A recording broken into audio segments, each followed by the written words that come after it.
इस फिल्म की कहानी एक जंग से शुरू होती है जहां बहुत से गॉर्गियों के सिपाही अपने घोड़ों पर एक डायरेक्शन की तरफ बढ़ रहे होते हैं, जबकि दूसरी तरफ टैजोंग के सिपाही फुली आर्म्ड होते हैं और उनके आने पर अपने तीर कमानों से छोड़ देते हैं। कुछ हमला करने वाले सिपाही अपने घोड़ों से गिर जाते हैं, जबकि दूसरे तेजी से आगे बढ़ना जारी रखते हैं। अब टैजोंग के सिपाही शील्ड्स लिए खड़े होते हैं और वो गॉर्गियों के सोल्जर्स को मारना शुरू कर देते हैं। टैंक आर्मी का पर्पस एनसी फोर्ट्रेस को टेक ओवर करना होता है। इसी तरह वहाँ गॉर्गियों का एक सोल्जर आवाज लगाता है कि हमारा खात्मा हो जाएगा, हमें लाजमी वापस चले जाना चाहिए। और कुछ ही देर में रिट्रीट फ्लैग दिखाया जाता है और इस सीन में एक नया किरदार सामने आता है जिसका नाम सैमुअल होता है। एक जगह ये दिखाया जाता है कि टैजोंग खड़ा है और वहाँ वो एक बैठी लड़की के बारे में पूछता है। उस पर इसका सोल्जर कहता है कि इस लड़की के बारे में कहा जाता है कि ये लॉर्ड्स के विजन्स को देख सकती है। इस लड़की के पास गॉर्गियों के बादशाह जमोंग की तीर का कमान होता है और वो इसको विक्ट्री की अलामत के तौर पर जंग से लेकर आई होती है। एम्परर टैजोंग तीर चलाने की कोशिश करता है और लेकिन इसका सोल्जर बताता है कि इसको कोई वील्ड नहीं कर सकता। इसके बाद जनरल योन सैमुअल को कैडेट यूनिट का हेड बना देता है और इसको कहता है कि तुम लॉयल हो। फिर इसको बताता है और इसको एक रिस्पॉन्सिबिलिटी देता है और उसको कहता है कि तुम फोर्ट्रेस की तरफ जाओगे और उसको हासिल करोगे और तुम यांग का कत्ल कर दोगे। इस पर उसे एक तलवार दी जाती है। सैमुअल कहता है कि मैं अपनी जिंदगी की कसम खाता हूँ कि ये आपका मिशन पूरा करूंगा। इस तरह नेक्स्ट सीन में सैमुअल कुछ सोल्जर के साथ एक फील्ड में पहुंचता है। वहाँ कुछ लोगों की एक कार्ट निकलवाने में मदद भी करता है। सैमुअल पूछता है उन लोगों से, क्या तुम एनसी हो? मैं कमांडर से मिलना चाहता हूँ। इस पर वो आदमी बताता है कि मैं कमांडर हूँ और मेरा नाम यांग है। कमांडर यांग का साथी कहता है कि मैंने सुना है कि टैजोंग ने स्पाइस को भेजा है जो हमारी जुबान बोल सकते हैं। ये लाजमी वही लोग होंगे। सैमुअल के सोल्जर्स ये सुनकर तलवार निकाल लेते हैं लेकिन मारे जाते हैं। फिर सैमुअल की तरफ तलवार लेकर बढ़ा जाता है लेकिन यांग अपने साथी को मना कर देता है और इसे साथ लाने का कहता है और ये भी कहता है कि हम इन्वेस्टिगेट करेंगे। फिर सैमुअल को यांग अब एक जगह ले आता है और इसे इंटेरोगेशन करता है और इसे कहता है कि योन्स के आदमी मुझे गद्दार कहते हैं। तुम यहाँ गद्दार के फोर्ट्रेस में वापस आ गए हो। और सैमुअल बताता है कि दुश्मन मेरा पीछा कर रहे हैं, मैं अगर इसे पसंद करूं या ना करूं, एनसी मेरा घर है। इतने देर में एक आदमी आ जाता है और सैमुअल को वेलकम करता है क्योंकि जो सैमुअल होता है वो क्लैन का आखिरी रह जाने वाला मेंबर होता है। फिर सैमुअल अकेला तलवार लिए खड़ा होता है जो इसे यांग को मारने के लिए दी होती है। फिर सैमुअल देखता है कि कमांडर एक गरीब आदमी के घर जाकर एक छोटे बच्चे को उठाए हुए होता है। वो फैमिली इसका शेबी होम आने का थैंक्स बोलती है और इस पर यांग कहता है कि ये बेबी एनसी में पैदा हुआ है, ऐसा नहीं हो सकता कि मैं ना आऊं। सैमुअल हैरान हो जाता है कि ये कमांडर यांग की अपने लोगों के लिए हमदर्दी और उनकी हेल्प देखकर, क्योंकि कमांडर यांग अपने रियाया का बहुत ज्यादा ख्याल रखता है। फिर यांग को एक फील्ड में दिखाया जाता है कुछ सोल्जर्स के साथ उनको रस्सी खींचने में मदद कर रहा होता है। फिर कुछ देर में सायरन बजने लगता है और यांग और इसके सब सिपाही सैमुअल के साथ उस तरफ चले जाते हैं। वो देखते हैं कि दूसरी तरफ कुछ सोल्जर्स आते हैं। कमांडर यांग कहता है कि ये फोर्ट्रेस को स्काउट करने आए हैं, ये रेकन यूनिट है। अगर ये यहाँ है तो टैजोंग दूर नहीं है, वो जल्द ही यहाँ इस कैपिटल को लेने के लिए पहुँच जाएगा। और वो सबको गेट रेडी बोलता है और ये कहता है कि टैंग एम्परर जल्द ही आ जाएगा। अंदर रूम में कमांडर यांग सैमुअल को जगह दिखाने का कहता है। सैमुअल दिखा देता है और इस पर यांग कहता है कि तुम मेरी बियर्ड को इससे ट्रिम करो और हर आदमी की, हर सोल्जर की बियर्ड जंग से पहले ट्रिम होना लाजमी होती है। सैमुअल जब ट्रिम करने लगता है तो इसका जगह इसकी यांग की गर्दन पर होता है। अगर वो चाहता तो वो उसको मार सकता था लेकिन वो उसको नहीं मारता। फिर दोबारा से सायरन बजने लगता है और सब चले जाते हैं। अब सब एक मैदान में जंग के लिए तैयार होते हैं। वहाँ लेडी सोल्जर्स भी होती हैं जिसमें एक का नाम बेका होता है। कमांडर यांग अपने सोल्जर्स के साथ आगे बढ़ता है और देखता है कि ऑपोजिट साइड्स पे बहुत सी लार्जेस्ट सोल्जर्स रेड फ्लैग्स उठाए हुए होते हैं। यांग सबको कहता है, जब लोग सुने कि टैंक आर्मी आगे बढ़ रही है तो मुझसे पूछना कि तुम्हें क्या करना है। मैंने बताया है कि हम फाइट करेंगे। मैंने कभी रिट्रीट करना नहीं सीखा और ना ही मैंने कभी झुकना सीखा है, बल्कि मैंने सीखा है तुम्हें हमेशा फाइट करनी है जब भी जरूरत पड़े। अगर तुम्हारी कोई बनाई हुई चीज को, चेरिश की हुई चीज को बर्बाद करने की कोशिश करे तो तुम्हें अपनी जान खतरे में डाल देनी है और यही लम्हा होता है और तुम्हें पीछे नहीं हटना। इन एनसी के लोगों को देखो, ये वो हैं जिन्हें हमने चेरिश किया है और हम इनकी हिफाजत करेंगे। फिर सब सोल्जर्स बैटल की आवाज लगाते हैं और तैयार हो जाते हैं जंग के लिए। दूसरी तरफ खड़ा टैजोंग कहता है, कमांडर यांग है जिसका मुझे खात्मा करना है और इसकी कोशिशें सारी बेकार हैं। इस पर इसका सोल्जर कहता है कि टैजोंग ऐसा है कि इसने जिस फोर्ट्रेस पर नजर डाली है वो इसने उसको ढेर कर दिया है। टैजोंग सब सोल्जर्स को कहता है कि एनसी की प्रॉपर्टीज को तुमने ले लेना है और इनके बच्चों को अपना गुलाम बना लेना है। जंग शुरू हो जाती है। बड़े पत्थरों से इन पर अटैक किया जाता है जिससे बहुत ज्यादा डिस्ट्रक्शन होती है। यांग सैमुअल की जान जान बचाता है एक बड़े अटैक से।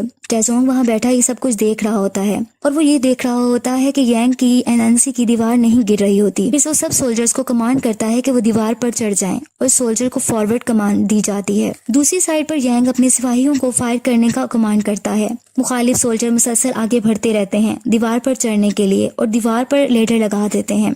वो लोग नंबरिंग में बहुत ज्यादा होते हैं, लेकिन यांग भी अपने आप को डिफेंड करने में प्रॉपर कोशिश कर रहा होता है और इन पर पत्थर गिराए जाते हैं ताकि वो दीवार पर ना चढ़ सके।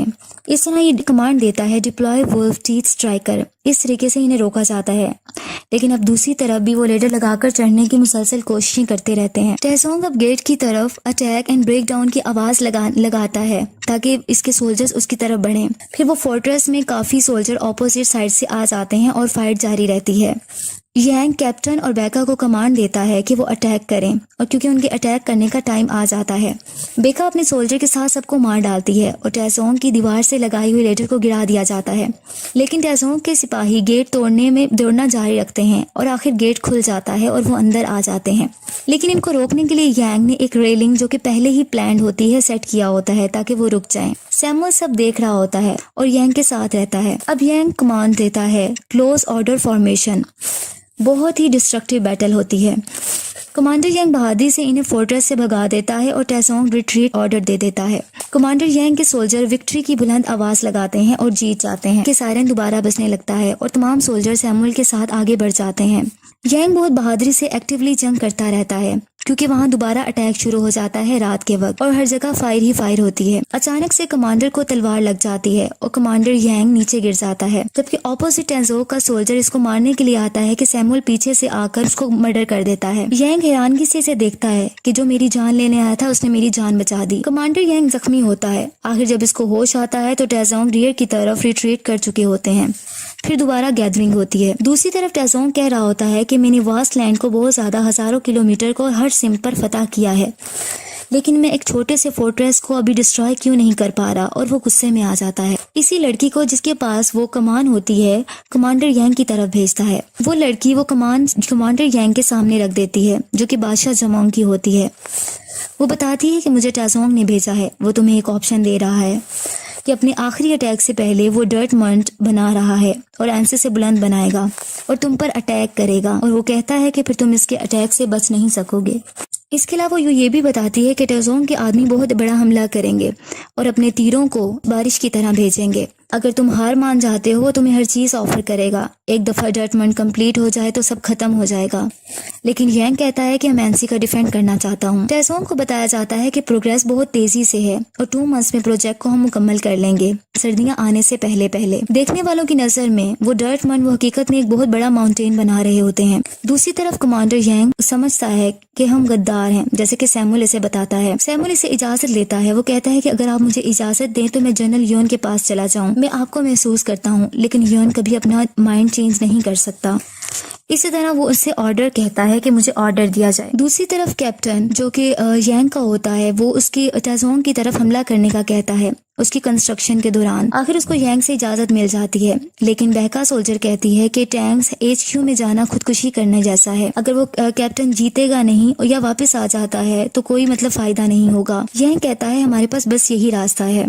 टेजोंग के सोल्जर्स बैटल की तैयारियों में होते हैं। वहाँ कैप्टन जाकर अटैक कर देता है रात के अंधेरे में, लेकिन वो एक ट्रैप होता है और कैप्टन को बुरे तरीके से जख्मी कर दिया जाता है और उसको वापस भेज दिया जाता है। आखिरकार कैप्टन मर जाता है। बेका कैप्टन की डेड बॉडी की तरफ आती है और बहुत रोती है, लेकिन बाद में पता चलता है कि वही लड़की जिसके पास जमोंग की कमान थी उसने एक एरो के थ्रू उनको पैगाम भेजा था और एक ट्रैप बिछा दिया गया था। उस लड़की को सोल्जर्स की तरफ से मार दिया जाता है। फिर बेका टेजोंग के सिपाहियों के पास चली जाती है सिर्फ कैप्टन का बदला लेने के लिए, और टेजोंग से फाइट करती है और इसको भी मार दिया जाता है और इसकी बॉडी को रिटर्न कर दिया जाता है।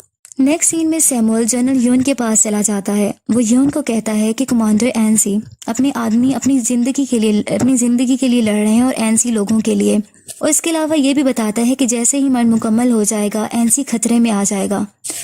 यांग गद्दार नहीं है, वो गॉर्गियो का दूसरा आदमी है। जनरल योन ये सुनकर कहता है कि क्या तुम्हें मैंने इसलिए भेजा था ताकि तुम मेरे ऑर्डर्स को फॉलो ना करो, और मैंने तुम्हें आंसी इसलिए नहीं भेजा था तो कि तुम ये इल्फाज बोलो। इसके बाद वो अपनी स्वॉर्ड इसकी गर्दन पर रख देता है। इसके बाद सैमुअल उसको समझाता है कि यांग इस मुल्क का शहरी है, इसको गद्दार कहा जाता है, लेकिन फिर भी वो एनसी के लोग इसके लिए फाइट करना चाहते हैं। वो इससे जनरल यॉन से रिक्वेस्ट करता है कि एनसी की हेल्प की जाए और उसे बचा लिया जाए। उसी तरफ कमांडर यांग अपने सिपाहियों के साथ बहुत सारी प्लानिंग कर रहे होते हैं। जैसे कि कमांडर यांग के सिपाही कहते हैं कि यहाँ की सॉइल में बहुत से पीपल्स हैं, वो दूसरे टाइप में सही मिक्स नहीं हो सकती। अगर हम मंथ के अंदर डिग कर देते हैं तो वो टॉपल कर सकती है। दूसरा कहता है कि बिल्कुल सही, ये आसानी से गिर सकती है और हम गार बनाते हैं, लेकिन गार बनाना भी आसान नहीं है। इस तरह यांग कहता है कि मैं तुम सब पर ट्रस्ट करता हूँ कि ये होगा। दूसरी तरफ टेजोंग बैटल की तैयारियों में मसरूफ होता है और सिपाही मुसलसल काम करते रहते हैं और आखिर एक शानदार दीवार कायम कर देते हैं और कहते हैं कि ये वाकई ही एक शानदार व्यू है। टेजोंग अपने सोल्जर्स का काम मुकम्मल करने पर सबको फीस देता है और सबका खाने का इंतजाम करता है और ये कहता है कि एनसी को हम कल गिरा देंगे। फिर इसी तरह यांग अपने बैटल की तैयारियों में मसरूफ होता है। इसका सोल्जर बताता है कि काम मुकम्मल हो गया है टॉपल करने के लिए। इस रात बिजली बहुत तेज चमकती है और तेज बारिश होती है। यांग के सोल्जर्स कहते हैं कि ये पानी से भर जाएगा इससे पहले कि हम इसको नॉक डाउन करें। इस तरह नेक्स्ट मॉर्निंग तमाम टेजोंग के सोल्जर्स बहुत ज्यादा तादाद में एक सीक्वेंस से खड़े होते हैं, जबकि यांग के सोल्जर्स नीचे बनी हुई केव में पानी के अंदर होते हैं और वहाँ पानी खड़ा हो चुका होता है और पूछते हैं कि हमें क्या करना चाहिए।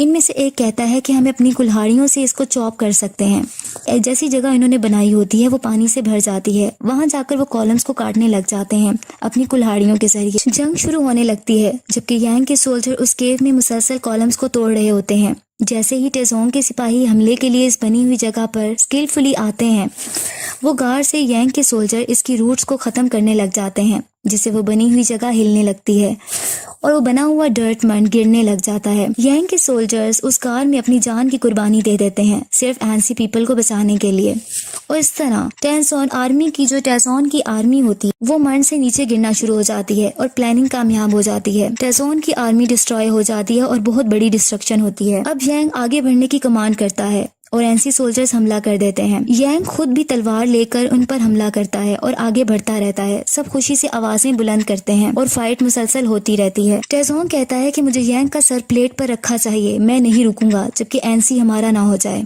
और नॉन स्टॉप अटैक जारी रखो। अटैक्स दोनों तरफ से बराबर होते रहते हैं और इससे एरोज एक दूसरे पर गिराए जाते हैं। इवन के वार होते होते रात हो जाती है। अटैक्स मुसलसल जारी रहते हैं। यांग अपने सिपाहियों का हौसला बुलंद करता रहता है कि वो हिम्मत न हारे। नेक्स्ट मॉर्निंग भी ऐसा होता रहता है। अब यांग के हाथ भी बहुत ज्यादा जख्मी हो जाते हैं क्योंकि मुसलसल फाइटिंग हो रही होती है। अब यांग बादशाह जुमोंग की कमान मंगवा लेता है और अपने सोल्जर्स को लाने का कहता है, लेकिन दूसरी तरफ सोल्जर कहता है कि इसको कोई वील नहीं कर सकता। लेकिन यांग कहता है कि होली किंग जुमोंग ने इसको यूज किया था। इस पर यांग अपने लॉर्ड से मदद मांगता है और दोबारा तीर को मान से निकालने की कोशिश करता है और कहता है कि हम इस वार को खत्म करेंगे और सबकी कुर्बानियों को जहन में लाकर तीर छोड़ना शुरू कर देता है। फिर एक लंबी खामोशी हो जाती है कि जुमोंग की कमान से निकला हुआ तीर टेजोंग की डायरेक्टली आंख में जाकर लगता है। वो एक आंख से ब्लाइंड हो जाता है। फिर यांग की पूरी आर्मी पूरी करेज के साथ इनकी तरफ बढ़ती है। टेजोंग अपनी हार कबूल कर लेता है और कहता है आई हैव लॉस्ट। सैमुअल अपनी गॉर्गियों की आर्मी को लेकर भी वहां पहुंच जाता है और सब अब विक्टर्स बन जाते हैं। बादशाह टेजोंग स्क्यूम हो जाता है और अपनी जंग में दम तोड़ जाता है और वो दूसरों को बताता है कि गॉर्गियों पर हमला ना करना। फिर इसी तरह लास्ट सीन में यांग और सैमुअल आपस में बात कर रहे होते हैं एनसी फोर्ट्रेस के बारे में। इस तरह थोड़ी सी डिस्कशन के बाद सैमुअल वहां घोड़े पर सवार होकर चला जाता है।